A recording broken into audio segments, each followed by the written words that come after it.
දෙවියන් වහන්සේට ප්‍රශංසා වේවා. නැවත වතාවක් අපි දෙවියන් වහන්සේගේ වචනයට ඇතුළත් වෙමු. අද උදෑසන අපි ක්‍රිස්තුස් වහන්සේ තුල ජීවත් වෙන අය නම් අපි දන්නවා වචනය තුල අපි ජීවත් වෙන්න අවශ්‍යයි. වචනයට සුපිරි හැකියාවක් තිබෙනවා අපිව සුභෞත්තර තලයක ජීවත් කරන්න.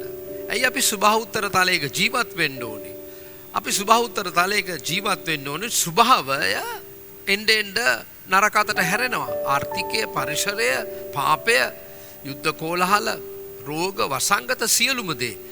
ඒ නිසා අපි වචනය මත වෙනදට වඩා යැපිය යුතු කාලයක ජීවත් වෙන්නේ. මිට වසර 2000කට කලින් උන්වහන්සේ අපිට දුන්නා ඒ ප්‍රමිතිය. සුද්ධ ලියවිල්ල තුලින් විශේෂයෙන්ම නව ගිවිසුම තුලින් ලෙයින් පිහිටුපු ගිවිසුම තුලින් උන්වහන්සේ අපිට දෙවියන් වහන්සේගේ වචනේ දේවභක්තිකවත් ජීවිතයට අදාළ සියලු දේ භුක්ති විඳින්න උන්වහන්සේව දැන ගැනීම කරනකොට උන්වහන්සේ අපට දී තිබෙනවා. ඉතින් අද දවසේ අපි කතා කරන්න යනවා නැවත වතාවක් මේ මාතෘකාව අපි මේ ටිකේම කතා කළා පුත්‍රකමේ ආත්මය පිළිබඳ. මේ ගැන අපි දකිනවා රෝම පොතේ 8 වෙනි පරිච්ඡේදයේ 15 වෙනි පදේ 8 වෙනි පරිච්ඡේදයේ 15 වෙනි පදේ තමයි මේ ගැන කතා කරලා තියෙන්නේ. දැන් මම මේ දිනවල රෝම පොත නැවත නැවතත් අධ්‍යයනය කරන නිසා උගන්වන නිසා මට තව යමක් ඔබට කියන්න අවශ්‍යයි රෝම පොත ගැන. කැල්වින් කියන සභා පියවරයා ඉතා අලංකාර දෙයක් කියලා තිබුණා. ඔහු කිව්වා රෝම පොත ගැන ඔහුගේ පොඩි අර්ථකථනයක් දුන්නා.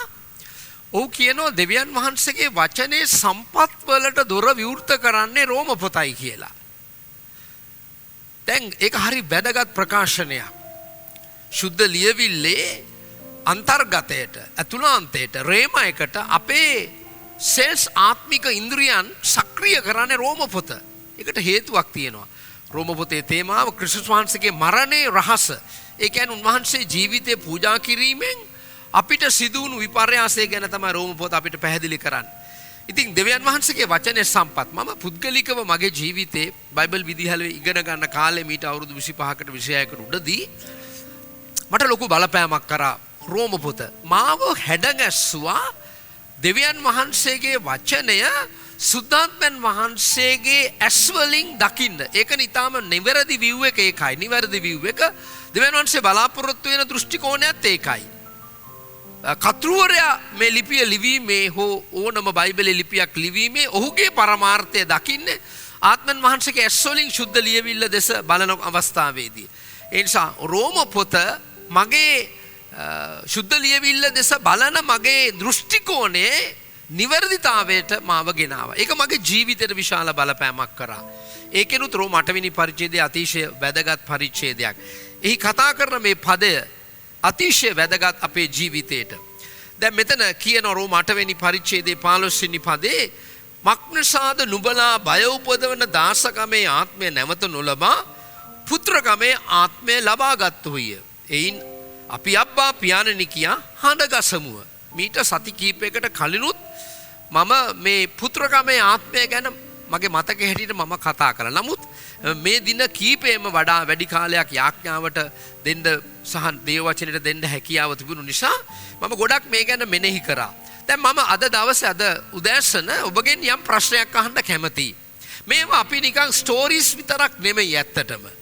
මේවා අපේ ජීවිතයේ අන්තර්ගතය වෙන්න ඕනේ. ප්‍රැක්ටිකලි අපි අත්දකින්න දේවල් වෙන්න ඕනේ. මේවා නිකන් බයිබල් පද ගෙදර බිත්තිය ගහලා තියෙන බයිබල් පදයකට සීමා විය කටපාඩම් පදයකට සීමා විය යුතු නෑ. මේ දෙවියන් වහන්සේ බලාපොරොත්තු වෙන්නේ යොහන්තුමා සුද්ධ ලියවිල්ල ලියනකොටත් ඔහු කිව්වේ මේවා දැකලා ඔබ ඒ ජීවිතයට ඇතුල් වෙන්න ඕනේ කියන එකයි කතෘවරයාගේ අදහස උනේ. සුදාත්මන් වහන්සේගේ ආශාවෙන් වන්නේත් ඒකයි. මේවා ඔබේ ජීවිතේ ලයිෆ් ස්ටයිල් එකක් වෙන්න ඕනේ. මේවා ආගන්තුක වෙන්න බෑ. එක පොරොන්දුවක්වත් එක ප්‍රකාශනයක්වත් ඔබේ ජීවිතයට කනෙක්ට් නොවි වෙන්න බෑ. අද උදෑසන එක අපි හොඳින් තේරුම් ගන්න අවශ්‍යයි. දැන් මම ඔබගෙන් මේ ප්‍රශ්නේ ඔබගෙන් අහන්න කැමතියි අද. පුත්‍රකමේ ආත්මය අපි ලබා ගත්තා. ඔබ දන්නේ කොහොමද ඔබ පුත්‍රකමේ ආත්මය තුල සිටිනවා කියලා? ඔබ ක්‍රිස්තියානි වෙන්න පුළුවන්, ඉරිදා දේවමයට එනවා වෙන්න පුළුවන්, සමහර විට යාඥා කරනවා වෙන්නත් පුළුවන්, බයිබලෙත් කියවනවා වෙන්න පුළුවන්. නමුත් ඔබ පුත්‍රකමේ ආත්මය තුල ජීවත් වෙන කෙනෙක්ද කියලා ඔබට හඳුනා ගන්න පුළුවන්ද? කොහොමද නැත්තම් ඔබ හඳුනාගන්නේ පුත්‍රකමේ ආත්මයත් එක්කයි මම ගමන් කරන්නේ කියලා? මම මෙහෙම පොඩි උදාහරණයක් ඔබට තියන. ඔබ පොඩි ඔබගේ ඇතුළාන්ත ඔබේ ආත්මය චෙක් කරලා බලන්න. පොඩ්ඩක් මම ඔබට මේ ප්‍රශ්නේ ගේන්නම්. මොකද්ද? ඔබේ ජීවිතය හොඳින් අහගන්න. ඕනෑම අවස්ථාවකදී ඕනෑම සිද්ධියකදී ඔබව පාලනය කරන්න දෙවියන් වහන්සේගේ ආත්මය නෙමෙයි නම්, වෙන මොකක් හරි දෙයක් නම්, ඔබ පුත්‍රකමේ ආත්මය තුල නෙමෙයි ජීවත් වෙන්නේ. ඒ මොහොතට හෝ ජීවිත කාලයටම හෝ. හොඳින් අහගන්න මම කියන දේ. දැන් පොඩි උදාහරණයක් මම ඔබට ගේන්නම්. රයිට්. ඔබ බලාපොරොත්තු වෙනවා නම් නිවසක් හදාගන්න. ඔබ කිව්වොත් මාත් එක්ක පාස්ටර් ගයක් නම් හදාගන්න ගොඩක් ආසයි. නමුත් ප්‍රශ්නේ තියෙන්නේ සල්ලි තමයි. ඒ කියන්නේ ඔබව කන්ට්‍රෝල් වෙලා තියෙන මුදලින්.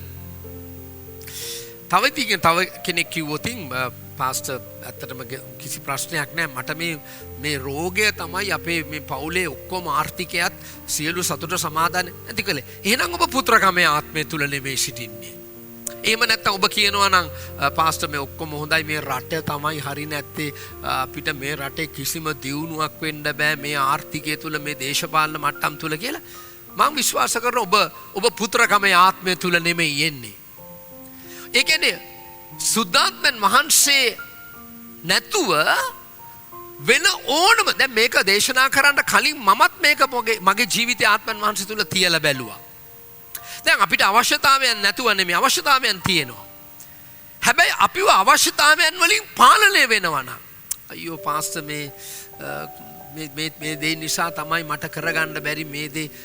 ඔබට අවශ්‍ය කරන්නේ ඔබ යම් කිසි දෙයකදී ඒ දේට අවශ්‍ය මුදල්වත් වෙන දෙයක්වත් නෙමෙයි. මතක තියාගන්න. ඔබ ඒ දේවල් වලින් ඔබ පාලනය වෙනවා. ඔබ ඩිපෙන්ඩ් වෙනවා නම් යම් කිසි ආත්මයන් වහන්සේ නැතුව වෙන ඕනම දෙයකින්, එක්කෝ පවුලේ ළමයින්ගේ ප්‍රශ්න පාස්ටර් ඒකයි දියුණුවක් නැත්නම් මේ ජොබ් එක හරි නෑ පාස්ටර්, මේ ව්‍යාපාරය මේ පළාතේ කරන්න බෑ, ආණ්ඩුවත් වැටිලා මේවත් වැටිලා. දැන් එහෙමනම් ඔබ පුත්‍රකමේ ආත්මය තුල නෙමෙයි සිටින්නේ. පුත්‍රකමේ ආත්මය ලබා ගත්තත් අර ගලාති පොතේ කියන විදිහට ඔබ 16කට වඩා වෙනසක් නෑ. දැන් අද උදෑසන මම ඔබට කියන්න කැමති, හොඳින් අහගන්න. පාලනය කිරීමේ අයිතිය උත්පත්ති පොතේම ස්වාමින් වහන්සේ ඔබට දුන්නා. නුඹලා බෝවි පොළොව පූර්ණ කරගෙන ඒක යටත් කරගනිව්, සියලු දේ කෙරේ අධිපතිකම් කරව් යයි කීසේක. එහෙනම් මතක තියාගන්න, කිසිම දෙයක් ඔබව පාලනය කරන්නේ නැහැ. ඔබ සියල්ල පාලනය කරන බව ඔබේ ඔරිජිනල් උපතේ, ඔබගේ නියමය උපතේ ඔබ ගාව තිබිය යුතු ක්වොලිටි එකක් තමයි සියල්ල පාලනය කිරීමේ හැකියාව. දැන් ඒක නැතුව ගියේ පාපයෙන්. කල්වරි කුරුසය නැවත ඔබව ඒ පළමු ආදිපත්‍යයටම උන්වහන්සේ ගෙනාවා. යේසුස් වහන්සේට ප්‍රශංසා වේවා. සම්පූර්ණ පළමු ආදිපත්‍යයට උන්වහන්සේ ඔබව ගෙනාවා. ඒ නිසා මතක තියාගන්න, ඔබට සියල්ල පාලනය කළ හැකියි. කිසිම දෙයකින් ඔබව පාලනය වෙන්න දෙන්න එපා. එහෙම පාලනය වෙනවා නම් ඔබට ආසයි ගයක්, මං නැවත කියන ඔබට ආසයි පාස්ටර් ගයක් හදාගන්න ඕන ඉඩමක් අරගෙන. අත්‍යවශ්‍යයි. හැබැයි පාස්ටර් සල්ලි නැති. මතක තියාගන්න. එහෙනම් ඔබ පුත්‍රකමේ ආත්මය තුල නෙමෙයි සිටින්නේ. යම් කිසි දෙයක් ඔබව කන්ට්‍රෝල් කරනවා නම්, දැන් මේකෙන් අදහස් කරන්නේ ඔබට අවශ්‍යතාවයන් යම් අවශ්‍යතාවයක් තියෙනවා නම් ඒක පුත්‍රකමේ ආත්මය නෙමෙයි කියන එක නෙමෙයි. අද උදෑසන ඔබ තේරුම් ගන්න. පුත්‍රකමේ ආත්මය තුල ඔබ ජීවත් වෙනවා නම්, සුද්ධාත්මයන් වහන්සේ ඇරුණුකොට ඔබ වෙන දෙයක් පාලනය වෙනවා නම්, වෙන දෙයකින් ඔබව කන්ට්‍රෝල් වෙනවා නම්, ඔබ දාශකමේ ආත්මය ලැබෙලා තියෙන. මම විශ්වාස කරනවා ඔබ පැහැදිලිව මේක තේරුම් ගන්න. දැන් තව දෙයක් කියන්න. ආත්මයන් වහන්සේගෙන් ඔබ පාලනය නොවුනොත් පුතේ දුවේ, වෙන මොකකින් හරි ඔබව පාලනය වෙනවා. හොඳින් අහගන්න. ආත්මයෙන් පාලනය නොවුනොත් ඔබ වෙන මොකකින් හරි ඔබගේ ජීවිතය කන්ට්‍රෝල් වෙනවා. මම කැමති ආත්මයන් වහන්සේගෙන් පාලනය වෙන්න. මොකද ආත්මයන් වහන්සේ ඇති දැන නිදහස්කම තියෙනවා. ඒ නිසා අද ඔබ කල්පනා කරලා බලන්න, මෙනෙහි කරලා බලන්න, පුත්‍රකමේ ආත්මය තුල මා ජීවත් වෙනවද? මාව වෙන මොනවා හරි දෙයක් කන්ට්‍රෝල් කරනවද? මාව සීමා කරනවද? එහෙනම් මම පුත්‍රකමේ ආත්මය ප්‍රායෝගිකව අත්දකින්න කෙනෙක් නෙමෙයි. අද උදෑසන මම ඔබට කරුණු කීපයක් කියන්න යනවා. කොහොමද ඔබ පුත්‍රකමේ තුල ජීවත් වෙන්නේ කියන එක ගැන. පුත්‍රයෙක් ලෙස ජීවත් වෙන්නේ කොහොමද කියන එක. පළවෙනි දේ මතක තියාගන්න. දෙවියන් වහන්සේ ඔබව දෙවියන් වහන්සේගේ පවුලට උත්පාදනය කළා. හලෙලූයා. එපිස 2:19 පෙරලගන්න එපිස පොතට. එපිස පොතට යමු අපි. එපිස පොතේ කියනවා දෙවෙනි පරිච්ඡේදයේ 19. ඒ නිසා නුඹලා තවත් විදේශිකයවත් ආගන්තුකයවත් නොව සුද්ධවන්තයන් සමග එක නුවර වැසියෝව දෙවියන් වහන්සේගේ පවුලේ අයබල්ව සිටින්නෝය. හලෙලූයා. සිටින්නහුය. පළවෙනි දේ තේරුම් ගන්න ඔබ දෙවියන් වහන්සේගේ පවුලට ඉපදිලා තියෙන්නේ. යාකොබ්තුමා එයාගේ ලිපි 1:18 කියනවා උන්වහන්සේ අපව සත්‍යතාවේ වචනයෙන් නැවත උත්පාදනය කළසේක. හොඳින් අහගන්න. මම චූටි උදාහරණයක් ගන්නම් ඔබට. මේ පුනරුත්පත්තිය ගැන කතා කරන අය ඒක අපි විශ්වාස කරන්නේ නැහැ. එමෙ දෙයක් නැහැ ඇත්තටම කියනවා නම්. ඒක මම මේ ඒක වැරදි වුණත් ඒකේ පොඩි උදාහරණයක් ඔබට. ඔබ කවදා හරි දවසක වෙන පවුලකට ඉපදුනොත්, කෝටිපති පවුලකට, ඔබට ඔය අද තියෙන එක ප්‍රශ්නයක්වත් තියෙනවද විශේෂයෙන් ආර්ථික පැත්ත ගැන මම කියන්නම්. නේද? අපි දන්නවා අපේ රටේ කෝටිපතියෙක් ගත්තොත් එයාට මේ ගෙයක් හදා ගන්නවා කියන එක, වාහනයක් ගන්නවා කියන එක එයාට මේ එහෙම කිසි ප්‍රශ්නයක් නැහැ. දැන් ඒගොල්ලන්ට පුළුවන් අපිට ආර්ථිකව යමක් කරන්න ඔබ ඒ වගේ පවුලකට අයිති වුණොත්. හැබැයි ඒගොල්ලන්ට බෑ ඔබට රෝගයට සුවය දෙන්න. ඒගොල්ලන්ට බෑ ඔබගේ මානසික පීඩාවෙන් ඔබ එළියට ගේන්න. ඒගොල්ලන්ට බෑ ඔබට විරුද්ධ වෙන කුණාටු රෝග වසංගත නවත්තන්න. අද උදෑසන ඔබ හොඳින් තේරුම් ගන්න ඔබ පුදුම පවුලකට ඉපදිලා තියෙනවා. දෙවියන් වහන්සේගේ පවුලට ඔබව ජාතක වෙලා තියෙනවා, උත්පාදනය වෙලා තියෙනවා.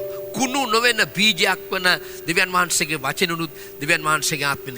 එපිස දෙවෙනි පරිච්ඡේදයේ කියනවා ඒ නිසා නුඹලා තවත් විදේශිකයෝ නෙමෙයි, කාමතවත් යැපෙන අය නෙමෙයි, ආගන්තුකයෝ නෙමෙයි. මේ ආගන්තුකයෝ කියන්නේ මේ පිට රටින් ආපු අයට නෙමෙයි, මේ පොරොන්දු වලට ආගන්තුකයෝ නෙමෙයි. නුඹලා තවත් සුද්ධවන්තයන් සමග එක නුවර වැසියෝ. ආමෙන්. බලන්න මේ පේතෘස්තුමා එයාගේ ලිපිය පටන් ගන්නකොට එයා හොඳ දෙයක් කියනවා. මා විසින් අපේ ගැලුම්කාර යේසුස් ක්‍රිස්තුස් වහන්සේගේ ධර්මිෂ්ඨකම අප වාගේ එක සමාන අනර්ග ඇදහිල්ල ලැබුවන්ට ලියායවන වගනම් අප හා සමාන මෙතන කියනවා අප වගේ එක සමාන අනර්ග ඇදහිල්ල ලැබුවන්ට. ඔබේ පේතෘස්ගේ වෙනසක් නැහැ. මුල් අපොස්තුරුන්ගේ වෙනසක් නැහැ. ඔවුන්ට හිඟයක් තිබුණේ නැහැ. ඔවුන් කිසි දෙයකින් පාලනය වුණේ නැහැ. රෝම ආණ්ඩුවෙන්වත් ඔවුන්ව පාලනය කළේ නැහැ. පාලනය කරන්න බැරුව ගියා. ඔවුන් ඔවුන්ගේ අරමුණ කරා ගමන් කළා. ඊළඟ දේ තමයි මං කිව්ව ඔබට පළමුවෙන් පුත්‍රකම තුල ඔබ ජීවත් වෙන්නේ කොහොමද? ඔබ දෙවියන් වහන්සේගේ පවුලට ඉපදී ඇති බව තේරුම් ගන්න. එතන මුදල් ආර්ථිකය විතරක් නෙවෙයි. ඔබට අවශ්‍ය සැනසෙල්ල තියෙනවා. ඔබට අවශ්‍ය රෝගයට සුවය තියෙනවා. ඔබට අවශ්‍ය රැකවරණය තියෙනවා. මතක තියාගන්න. ඔබ පුදුම පවුලකට උත්පාදනය ලැබූ කෙනෙක්. මෙන්න මේ තේරුම් ගැනීමට ඔබ පැමිණෙන්න අවශ්‍යයි. මෙන්න මේ අවබෝධය ඔබට එන්න අවශ්‍යයි. ඊළඟ දේ තමයි දෙවෙනි දේ දෙවියන් වහන්සේගේ ආත්මයෙන් පාලනය වෙන්න. මම ඔබ දෙවියන් වහන්සේගේ ආත්මයෙන් පාලනය නොවුනොත් ඔබ වෙන මොනවා හරි දෙයකින් පාලනය වෙනවා. දෙවියන් වහන්සේගේ ආත්මයෙන් පාලනය වෙන්න. ආමෙන්. බයිබලයේ කියනවානේ දෙවියන් වහන්සේගේ ආත්මයෙන් ගෙන යනු ලබන අය දෙවියන් වහන්සේගේ පුත්‍රයෝ. මේක හොඳින් අහගන්න. දෙවියන් වහන්සේගේ ආත්මයෙන් පාලනය වෙන්නේ කොහොමද ඔබ? පළවෙනි දේ දෙවියන් වහන්සේගේ කැමැත්ත සොයන්න. හොඳින් අහගන්න මං කියන එක. ඔබට නිවසක් හදන්න, ගෙයක් ගන්න හෝ ඔබේ අත්‍යවශ්‍ය දෙයකට අවශ්‍ය කරන දෙවියන් වහන්සේගේ හඬ, සල්ලි නෙමෙයි. සල්ලි නෙමෙයි පුතා. දෙවියන් වහන්සේගේ හඬ, උන්වහන්සේ ඔබට අවශ්‍ය දේ ඔබට වඩා හොඳට දන්නවා. අවශ්‍ය කරන්නේ පුත්‍රයෝ හැටියට දෙවියන් වහන්සේගේ පවුලේ අය හැටියට දෙවියන් වහන්සේට සමන් දෙන්න ඇහුම්කන් දෙන්න දෙවියන් වහන්සේගේ කැමැත්ත සොයන්න එවිට ඔබ ආත්මයන් වහන්සේ විසින් මෙහෙවනු ලබන කෙනෙක්. මේ ආත්මයන් වහන්සේ විසින් දෙවියන් වහන්සේගේ කැමැත්ත ඔබට එළිදරව් කරන අවස්ථාවේදී ඒ කැමැත්තට ඔබ කීකරු වෙන අවස්ථාවේදී මතක තියාගන්න තවත් ඔබ දාසකමේ ආත්මයෙන් පාලනය වෙන්නේ නැහැ. ඇයි මං එහෙම කියන්නේ? ඔබ දෙවියන් වහන්සේගේ කැමැත්ත දැනගෙන ඒකට කීකරු වෙන හැම මොහොතකම මතක තියාගන්න. දෙවියන් වහන්සේගේ හඬ අහලා ඒකට ඔබ කීකරු වෙන හැම මොහොතකම ඒකේ වගකීම ගන්න දෙවියන් වහන්සේ. ඒකේ වගකීම ගන්න දෙවියන් වහන්සේ. මම දෙවියන් වහන්සේගේ හඬ අහලා සේවයට ආවේ. මම ගණේ මුල්ලේ මේ සේවයට ආවේ දෙවියන් වහන්සේගේ හඬ මට පැහැදිලි. එහෙනම් ඒකේ වගකීමත් එයා ගන්න ලෑස්ති. ඒක හරි පැහැදිලි. පේතෘස් ඒසොන්සිකෝ එන්න. ඔය එන්න. බූද පිට එන්න. එහෙනම් ඒකේ වගකීමත් යේසුස් වහන්සේ ගත්තා. ඔහු දුරක් ආවා ගිලුණා. ඒත් උන්වහන්සේ අත දික් කළා හුව ගත්තා. නැවත ඔහු ඇවිද්දා. උන්වහන්සේ ඔහු කරේ තියාගත්තේ නැහැ. ඔහු අත අල්ලපු ගමන් නැවත ඔහු ගිලලා තැනින් එළියට ආවා. සභාවක් හැටියට දෙවියන් වහන්සේගේ දරුවන් හැටියට ඔබගේ ආත්මය පුහුණු කරගත යුතුයි දෙවියන් වහන්සේගේ හඬ අහන්න. මම ඔබට චූටි උදාහරණයක් කියන්නම්. වැඩි කාලය ගන්න නැතුව දෙවියන් වහන්සේගේ හඬ අහන්න. මගේ තරුණ වියේදී පුදුම ලැබියාවක් දක්වපු ගායකයෙක් හිටියා. ක්ලැරන්ස් විජේවර්ධන මහත්මයා. මම අහලා තියෙන විදිහට මගේ මතකයේ හැටියට එයා සින්දු 1500ක් විතර ලියලා 1200ක් විතර ගායනා කරලා තියෙනවලු. අහලා තියෙන විදිහට. ඔබ දන්නවද ඔය සින්දු 1200න් 1000කට වඩා මට තාමත් පාඩම්. එයාගේ මම අහපු නැති කැසට් එකක් නේ කාලේ පොඩි කැසට් එක තියෙන්නේ. එයාගේ මං අහපු නැති කැසට් එකක් නැහැ. මම එච්චරට මේ මිනිස්සුගේ සින්දු වලට කැමතියි. ඉතින් මේ හැමදාම අහනවා කැසට් එකේ ක්ලැරන්ස්ගේ සින්දු. දැන් ඔබ දන්නවද මේ ඒ කාලේ මගේ තරුණ කාලේ ආව අපේක්ෂා කියලා චිත්‍රපටියක්. අපේක්ෂා කියලා. ඒකේ ක්ලැරන්ස් විජේවර්ධන මහත්මයාගේ තමයි සංගීතය. ඔබ දන්නවද මම ඒක කී පාරක් බැලුවද කියලා? මම ඒක 11 පාරක් බැලුවා. නේද? ඒකේ තියෙන සැනකෙලියේ සඳ එළියේ සඳ තනි වෙලා ආසේ නේද? සොඳුරු ලොවට මල් වැහැලා නේද? ඔවගේ කලක් ඇවෑමෙන් පෙරම්පුරද තාම මතකයි. ඒ මියුසික් වලට ඔබ දන්නවද මට ඒකට කොච්චර ඇහුම්කන් දුන්න අහලා තියෙනවද කියනවා නම් මට සාමාන්‍යයෙන් එතුමාගේ මියුසික් වල තියෙන ස්ටයිල් එක ටක් ගාලා අහු වෙනවා. මේ මෑතකදී මම මේ උදාහරණය ඔබට දෙන්නේ ඉක්මනින්. මම එච්.ආර්. ජෝතිපාල මහත්මයාගේ ආසම සින්දුව තමයි මල් පිපිදෙන එක වසන්ත සමයක කියන සෝං එකට. මං අනිතේවට වැඩි ඇල්මක් නැහැ. මේක මං හරිම ආසා කරන සෝං එකක් එයාගේ. මම මේ ළඟදි දැනගත්තා ඒ ගීතය නිර්මාණය කරලා තියෙන සංගීතය දීලා තියෙන ක්ලැරන්ස් විජේවර්ධන මහත්මයා කියලා. දැන් බලන්න මම මේ උදාහරණ ඔබට කියන්නේ ඇයි දන්නවද? මම අර දේට කොච්චර ඇලුම් වුණාද කියනවනම් මට අදත් ක්ලැරන්ස් විජේවර්ධනගේ දැන් අද නම් ඔහු ජීවතුන් අතර නැහැ. ඒ ස්ටයිල් එකේ හුරුව මට ටක් ගාලා අහු වෙනවා. මොකද මගේ ඇතුළාන්ත මගේ මනස ඒකට හරි තද ලෙස කනෙක්ට් වෙලා තියෙනවා. ඉතින් මම මේ ඇත්තටම මම පුදුම වුණා මේ මෑතකදී තමයි මම දැනගත්තේ මේ සින්දුව ක්ලැරන්ස් විජේවර්ධනගේ තිබිලා තියෙන මොකක් හරි වැඩසටහනක. දැන් මම අද උදෑසන ඔබට එක දෙයක් කියන්න කැමතියි. ඔබේ ආත්මය දෙවියන් වහන්සේගේ හඬට සංවේදී කරගන්න. ඒකට ඔබ පුහුණු වුණොත් ඒක ඔබගේ ටියුන් එක හරියට හදාගත්තොත් ඔබ සුපිරි පුත්‍රකමේ ආත්මයක් ඇතුලේ ජීවත් වෙන්න යනවා. මතක තියාගන්න ඔබට ආර්ථික ප්‍රශ්නයක් තියෙනවා නම් ඔබට කෝටි 10ක් හම්බෙන එකට වඩා වැදගත් දෙවියන් වහන්සේගේ හඬ අහන එක. අද ගොඩක් අය මේ පුත්‍රකමේ ආත්මය ලබන්නේ නැතුව දාසකම තුල ගමන් කරන්නේ දෙවියන් වහන්සේගේ හඬ අසන්නේ නැති නිසා. මම පොඩි උදාහරණයක් කියන්නම්. තව උදාහරණයක්. මේ දවස්වල වාහන ගොඩාක් ගණන්. මගේ පුතත් ඔය වාහනයක් අරගෙන පොඩි ගාණක් තියාගෙන විකුණනවා. ඒ වගේ පොඩි දේවල් කරනවා. ඒ ආපු කට්ටියක් ඇහුවා මගේ මහත්තයා කාර් එක විකුණන්නේ නැද්ද? මම ඔක ලක්ෂ 41කට විතර වගේ ගත්තේ. ඒ වගේ දෙගුණයකට ඉල්ලුවා. දැන් මගේ ඔළුව දුවනවා. ලක්ෂ 85කට විතර මේක දෙන්න පුළුවන් මේ කාලේ. දැන් මම යාඥා කරනවා. යාඥා කරනකොට මට හැඟෙනවා. ඇයි මම විකුණන්නේ? මම විකුණනවා. දැන් මම මෙහෙවන්නේ මේ මගේ ලාභ ලක්ෂ ගානද? එහෙනම් මම පුත්‍රකමේ ආත්මේ නෙමෙයි. ඉතින් මම මේක දෙවියන් වහන්සේ ඉදිරියේ තියෙන ඔබ කාර් එක ගත්තේ බිස්නස් කරන්නද? ඒක මට දෙවියන් වහන්සේගේ කැමැත්ත නෙමෙයි. මං කාර් එක ගත්තේ බිස්නස් කරන්න නෙමෙයි. මං කාර් එක දවසක විකුණන්න ඕනේ. විකුණනකොට මම යම් කිසි ඒ වෙලාවේ පවතින මිලක් තියෙනවා වටිනාකමක් තියෙනවා. ඒක දෙන්න කැමතියි මම. පාඩුවට දෙන්න කැමති නෑ. හැබැයි දැන් මේ වෙලාවේ මාව මෙහෙවන්නේ දෙවියන් වහන්සේගේ ආත්මේ නෙමෙයි අර සල්ලි. ඒක මට ඕකේ නෑ. ඒක සේල් කරන කෙනෙකුට ඕකේ වෙන්න පුළුවන්. නිසා මම පැහැදිලිව තේරුම් ගත්තා මේක දෙවියන් වහන්සේගේ හඬ නෙමෙයි කියලා. දැන් මගේ ඔළුවටත් එනවා. මගේ පුතත් කියනවා නැන්දගේ වැඩිපුර වාහනයක් තියෙන තාත්තේ ඒක ගෙනල්ලා තියාගන්න පුළුවන්. වාහන ටිකක් ගණන් අඩු වෙනකම් වාහන ගෙන්නනකම්. මේ ඔක්කොම හොඳයි. මේ ඔක්කොම good. හැබැයි God නෙමෙයි. ඔබ දන්නවද? අද ගොඩක් වෙලාවකට මිනිස්සු තීරණ ගන්නේ දෙවියන් වහන්සේගේ ආත්මේ කැමැත්ත පොළඹවන දේ අනුව නෙමෙයි. දේව හඬ අහලා නෙමෙයි. අවස්ථාවන් වලින් පාලනය වෙනවා. මම ඔබට ඉතා වැදගත් පදයක් පෙන්වන්නම්. ගලාති 5:17 වෙනි පදය. මම මේක කියවන්න කැමති ජීවමාන අලුත් ගිවිසුම කියන පරිවර්තනයෙන් සිංහල. හරි අලංකාර දෙයක් කියනවා. අපගේ ජම්මික ස්වභාවයේ ආශාවන් ආත්මයන් වහන්සේට පටහැනිය. හලෝ. දැන් මාව ලක්ෂ 45ක් විතර ලාභ. අම්මෝ මේ මොන මෝඩයද මම මේක තියන් ඉන්නේ පයින් ගියා. නෑ. දෙවියන් වහන්සේගෙන් නෙමෙයි. ඊළඟට කියනවා ආත්මයන් වහන්සේ අපේ ජම්මික ස්වභාවයේ ආසාවන්ට පටහැනිය. ආත්මයන් වහන්සේ අපේ ජම්මික ආශාවන් වලට පටහැනි. ස්වභාවික නැචරල් මයින්ඩඩ් එකට ආශාවන් වලට පටහැනි. ඊළඟට කියනවා මේ දෙපාර්ශවය අතර ඇති ප්‍රතිවිරෝධය නිසා ඔබ කැමති යහපත් දේ ඔබට කළ නොහැකි වෙයි. මම මේක අලංකාර දෙයක් හැට ඔබට අද උදෑසන කියන්න කැමති. මෙතන කියනවා මේ හරි පැහැදිලිව මේ පරිවර්තනේ මේ ප්‍රතිවිරෝධය නිසා ඔබ කැමති යහපත් දේ ඔබට කළ නොහැකි වෙයි. ඕක පුතා ගැලවීම ලබන්න කලින් එහෙම එකක් නෑ. දේව පවුලට ආපුවම දේවාත්මයෙන් දෙවියන් වහන්සේගේ හඬ අහනුව යන්න වෙනවමයි. ආමෙන්. හලෙලූයා. එහෙනම් මම කෙටියෙන් ඔබට කියන්න දෙවියන් වහන්සේගේ හඬ අහන්න කොහොමද? පළවෙනි දේ ඔබට එකට ලොකු ආසාවක් තියෙන්න ඕනේ. එච්චරයි.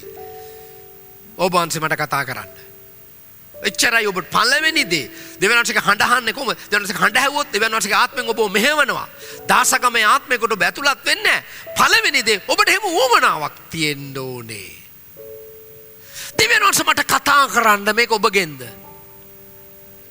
කවුරු හරි කෙනෙක් මං කියපු දාන මොන දේව හඬක්ද පාස්ටර් ඇලෙක්සි ලක්ෂ 45ක් කවුද ඔයාට දෙන්නේ වැඩිපුර? දැන් මගේ ඔළුවක් දුවනවා මේක ෆික්ස් ඩිපොසිට් දාලා. ඒතකොට මට යන්න වාහනයක් නැහැනේ. මම වාහනයක් ගත්තේ බිස්නස් කරන්න නෙමෙයිනේ. මං වාහනයක් ගත්තේ මගේ වයසට බයිසිකලේ මට එච්චර වෙහෙසෙන්න බෑ. මට දුර මම ට්‍රැවල් කරනවා කිලෝමීටර් 200 300 දවසට කිලෝමීටර් 500 දුවපු කාලේ තියෙනවා දේශනා කරන්න. එක දවසේ මේ කොරෝනා එන්න කලින් මං ගත්තේ ඒකට. දැන් මාව පාලනය කරන්නේ මුදල් නම් ඒක දෙවියන් වහන්සේගෙන් නෙමෙයි. මට දෙවියන් වහන්සේගෙන් නෙමෙයි ඒක. හලෝ. මම විශ්වාස කරන ඔබ හොඳින් ඒක අහගෙන පළවෙනි දෙවියන් වහන්සේගේ කැමැත්ත කරන ඔබට ආශාවක් තියෙන්න ඕනේ. දැනගන්න ආසාවක්. ඊළඟදී තමන්ගේ ආත්මෙන් නිශ්චල වෙන්න. අර ඉන්ෆ්ලුවන්ස් වලින් පෙළඹෙන්න යන්න එපා. එතකොට ඔබට ආත්මය කියන දේ අල්ලගන්න බැරුව යනවා.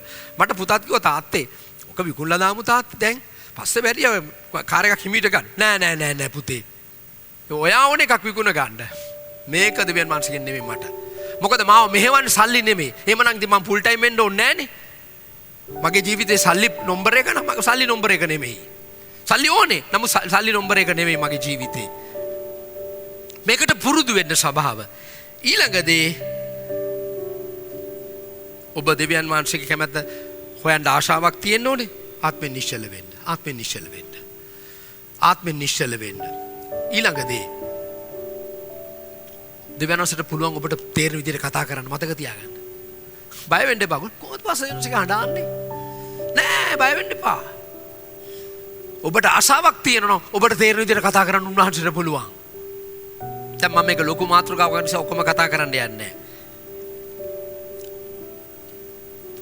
දෙවියන් වහන්සේගේ වචනෙට වැඩිපුර කාලය දෙන්න. මම කොහොමද අර සින්දුව මගේට ඇලුමුනේ? මං අවුරුදු ගාණක් අර මනුස්සයාගේ ගායනා කරපු සින්දුව අහලා තියෙනවා.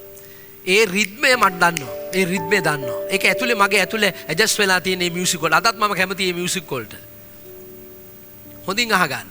මොකද ඒකට මම මේ විදිහට ඒ කාලෙම ඇත්තට මම ඇබ්බැහි වෙලා හිටියා. ඒ නිසා අදත් මට ඒ ස්ටයිල් එකේ මේ අර එකපාරක් මේරියන්ස්ලා ක්ලැරන්ස්ගේ songs වගේක් unplug වීඩියෝ එකක් කළා DVD player එක. මම නැවතිලා ඒක බලන් ඉන්නේ. ඒ රිද්මේට මාව ඇදිලා යනවා. දැන් මම කතා කරන්නේ මේ ලෝකේ සින්දු ගැන. ඔබ ආත්මන් වහන්සේගේ රිද්මේට ඇතුල් වෙන්න ඕනේ පුතා. පවුලු රෝම 8 මේක හරි ලස්සනට කිව්වා.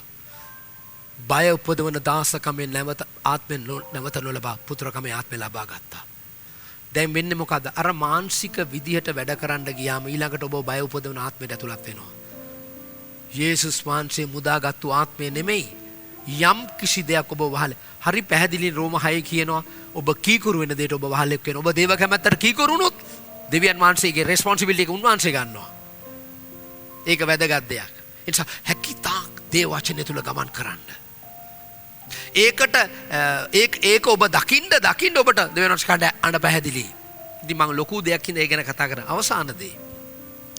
පුත්‍රකාමයේ ආත්මය තුල ඔබට ජීවත් වෙන්න ඕන නම් මම ඔබට කිව්වා ඔබ දෙවියන් වහන්සේගේ පවුලට ඉපදී ඇති බව තේරුම් ගන්න. ආත්මයන් වහන්සේගෙන් පාලනය වන්න. දෙවියන් වහන්සේගේ කැමැත්ත දැනගන්න. අවසාන දේ ගලාති 4 කියනවා.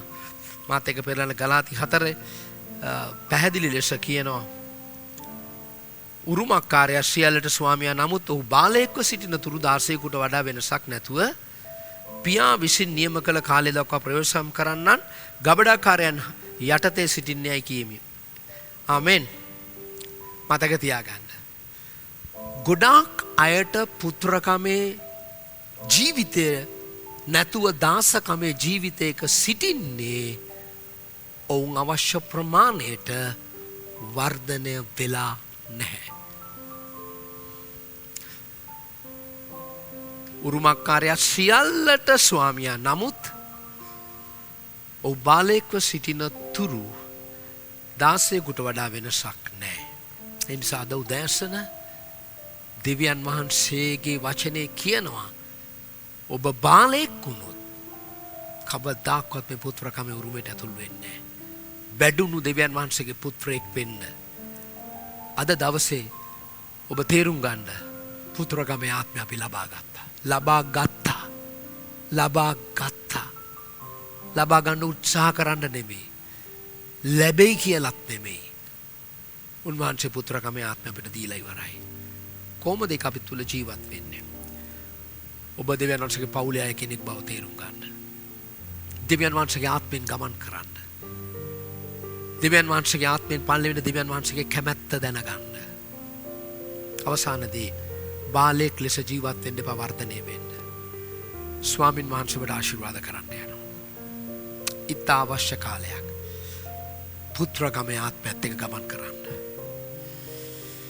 ඒ ගමන් නොකළොත් ඔබ කොයි හරි දෙයක දාසෙක් වෙන්න යනවා. සල්ලි වල හරි දාසෙක් වෙන්න යනවා. ලෙඩවල දාසෙක් වෙයි, ප්‍රශ්නවල දාසෙක් වෙයි, බය දුකමේ දාසෙක් වෙයි. බය උපදවන දාසකමේ ආත්මය නැවත නොලවා පියාඥා කරමු. ධර්මිෂ්ඨ දෙවි පියාණනි, ස්වාමී යේසුස් වහන්සේගේ නාමයෙන් ස්තුති කරනවා.